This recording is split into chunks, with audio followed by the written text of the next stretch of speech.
بۆ زۆرێکە شارەزان باسی دەکەن هەڵبژاردننی ئەم جارە لە تورکیەدا ململانەیەکی زۆری پێوە دیارە و ڕەنگە پارتی دەسەڵاتداری تورکیا بکەوێتە تنگانەوە.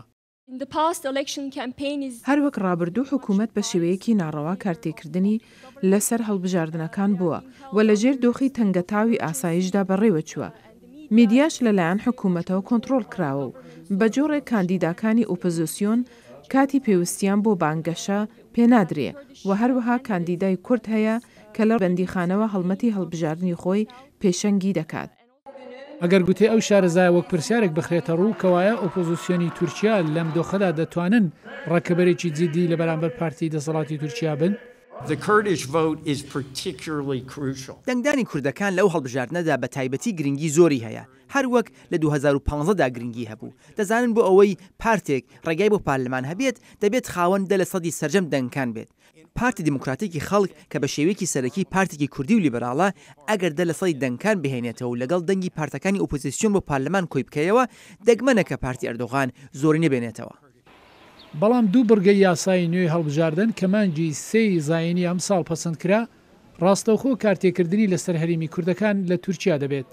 ئوستاندارانی 19 ئوستان داوایان کردووە کە سندوقەکانی دەنگدان بۆ شوێنی تر بجۆزنەوە. کمیسیۆنی باڵای هەڵبژاردن ئەمەی پەسەند کردووە کە کارتێکردنی لەسەر 144,000 دەنگدەری کورد دەبێت. وێ دەچێت مەبەست ئەوە بێت کە کاندیدای کوردەکان نەتوانێت بچێتە پارلەمان. کاتێک ئێوە سەبارەت بە ئەوە دەخوێننەوە کە دەنگدانی کوردان کەمتر بکەنەوە ئەوە مەبەستەکەی و سەبارەت بە پارتی کورد هەدەپەیە کە داخوا دەتوانێت دە لە سەی دەنگکان بێنێتەوە. ئەو شارەزایی کورد پێی وایە لە هەڵبژاردنەکانی 2015 بێزگە لە پارتی هەدەپەیە هۆکاری تریش هەبوون کە کوردەکان دەنگی زۆر بێننەوە. باوەڕم وایە بەرزبوونەوەی هەدەپە لە هەڵبژاردنەکانی پێشتر دەگەڕێتەوە سەر شەر لە کوبانی. سەرۆکی تورکیا خەریکی ڕێخستنی قەیرانی کوبانی بوو. لەبەر مەسەلەی کۆبانی خەڵکێکی زۆری کوردی بۆ لای خۆی ڕانەکێشا بۆیە خەڵک لە پارتەکەی دوورکەوتنەوە. ئێستاش ئەو دۆخە هاتۆتە پێش. تورکیا شاری ئەفرینی لە یەکینەکانی پاراستنی گەل ئەساندەوە و میدیای تورکیا ڕەنگە هەستێکی نەتەوەپەرستی لە نێو کەسانێک پێکێ نابێ.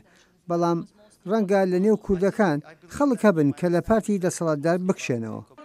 بەڵام ئەو سیستمە تازای دەسەڵاتداری تورکیا دەسەڵاتەکانی سەرۆک زۆر زیاتر دەکات و نەخشی پارلەمانیش کەم دەکاتەوە.